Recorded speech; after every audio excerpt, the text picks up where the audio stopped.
Bonjour médias internet et bienvenue pour cette nouvelle vidéo. On y est, 10 000 abonnés.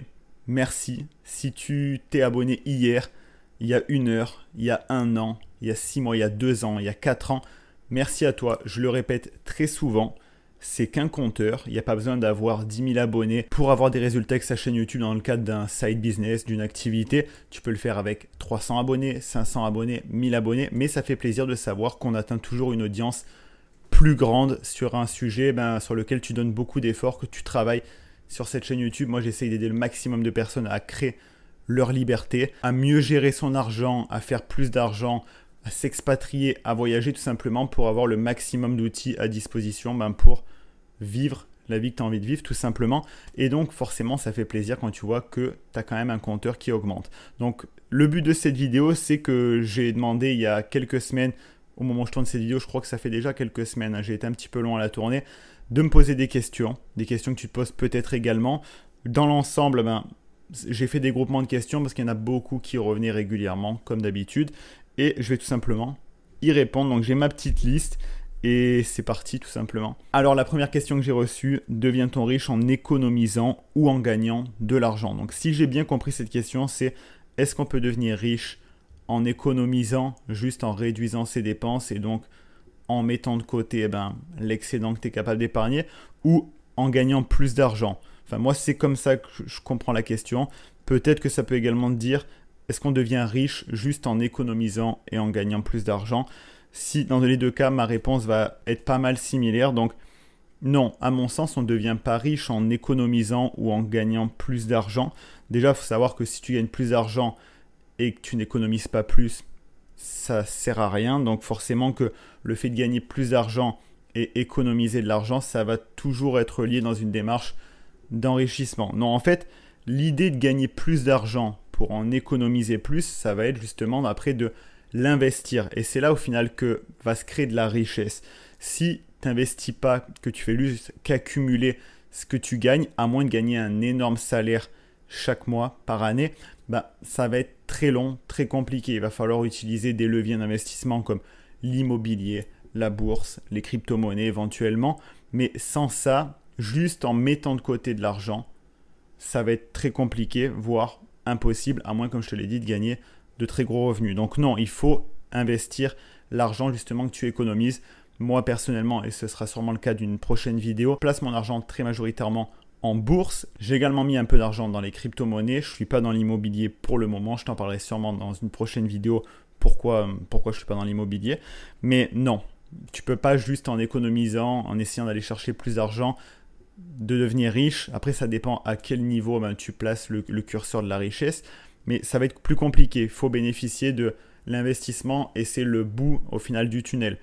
Tu gagnes de l'argent, tu réduis tes dépenses au maximum. Donc, tu as un excédent. Et cet excédent, d'abord, tu vas créer ton fonds de sécurité et après, tu vas l'investir pour que cet argent produise de l'argent, tout simplement. Comme on dit, au plus tu as d'argent, au plus il est facile d'en faire. Et c'est totalement vrai. Donc ensuite, là, on parle plus expatriation, plus exactement du Canada. Pourquoi le Canada et pourquoi tu envisages d'obtenir la nationalité canadienne? Donc si tu me suis régulièrement, tu le sais, je vis actuellement au Canada, plus exactement au Québec et je m'en suis jamais caché. Un de mes projets, c'est d'aller chercher la nationalité canadienne. Donc déjà, pourquoi le Canada? Tout simplement parce que c'est un passeport puissant. C'est un pays qui n'est pas ultra loin de mon pays d'origine, à savoir la France. Tu peux y aller en vol direct. Tu te fais un Montréal-Paris ou un Montréal-Marseille en vol direct en 7-8 heures. Tu es à un endroit ou à l'autre, donc c'est assez simple de pouvoir se déplacer. Ensuite, parce que le Canada, tout simplement, c'est un pays solide où je vois qu'il y a beaucoup d'opportunités. C'est un pays aussi où il y a un climat social qui, moi, personnellement, me convient. Tu le sais que moi, c'est un de mes critères numéro 1 quand je m'expatrie. C'est un climat social favorable. Je ne veux pas un endroit où il commence à avoir de l'insécurité, où c'est la galère, parce que sinon, moi, je ne vais pas être à l'aise dans mon quotidien, tout simplement. C'est en partie pour ça que j'avais quitté la France. Et donc, le Canada me semblait tout simplement pertinent. Aussi, le Canada a été choisi parce que pour justement aller chercher cette résidence et cette nouvelle nationalité, c'est un des pays, je ne dis pas que c'est facile, pas du tout, je suis dans les papiers actuellement et c'est relou, mais c'est pas non plus ultra compliqué si tu fais les choses bien de pouvoir rester sur du long terme. Donc ça a été évidemment pris en compte dans le choix du pays. Donc voilà pourquoi on est venu au Canada et pourquoi on aimerait avoir le passeport, parce que c'est un passeport puissant qui te permet d'accéder après à plein d'autres endroits et que donc pour aller chercher un deuxième passeport, ça nous paraissait totalement favorable.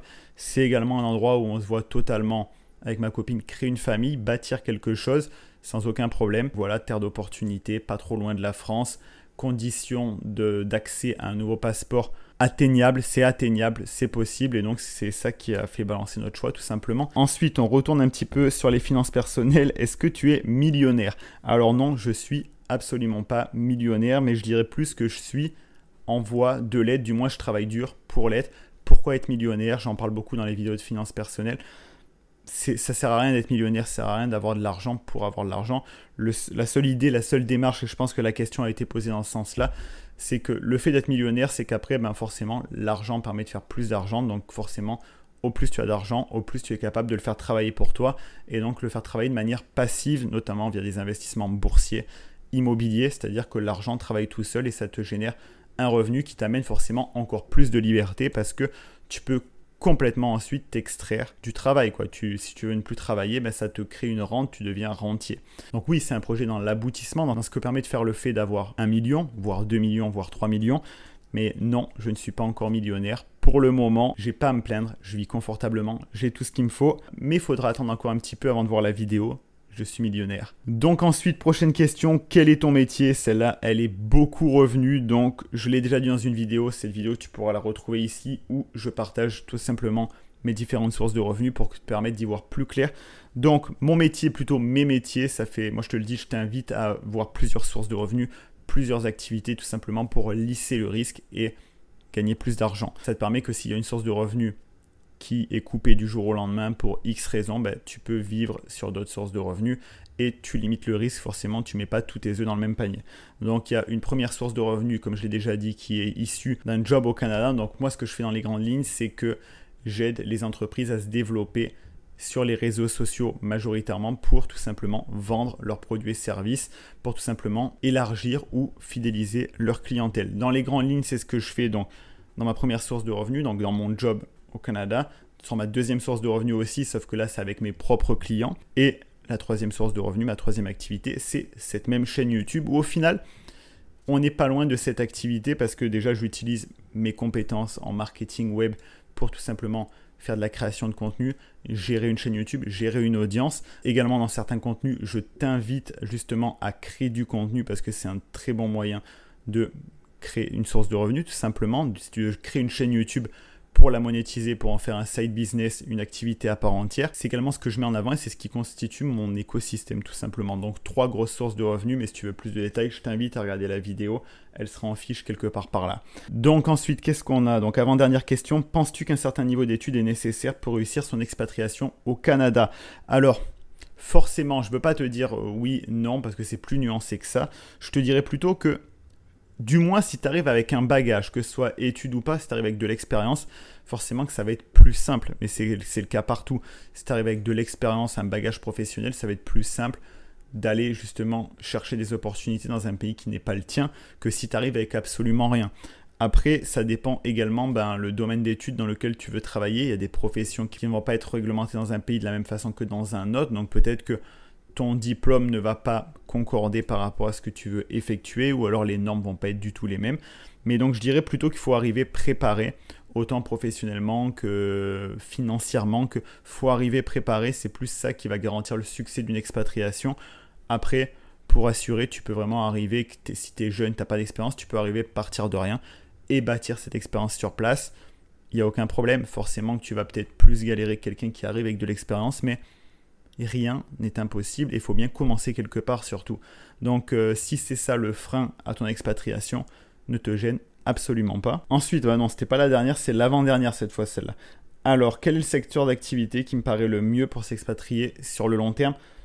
Au final, la réponse elle est très simple, c'est le secteur d'activité sur lequel tu as le plus d'expertise tout simplement parce que au plus tu as d'expertise, au plus tu vas être capable d'être recherché dans ton domaine d'activité et au plus tu vas être capable d'avoir un salaire, de générer des revenus conséquents. C'est plus ça. Après, effectivement, suivant l'endroit dans lequel tu t'expatries, tu peux regarder les secteurs en pénurie et forcément, dans ces secteurs en pénurie, il y a plus grande chance de trouver un job rapidement, de trouver une opportunité plus rapidement, mais le meilleur des secteurs, celui que tu connais le mieux, tout simplement.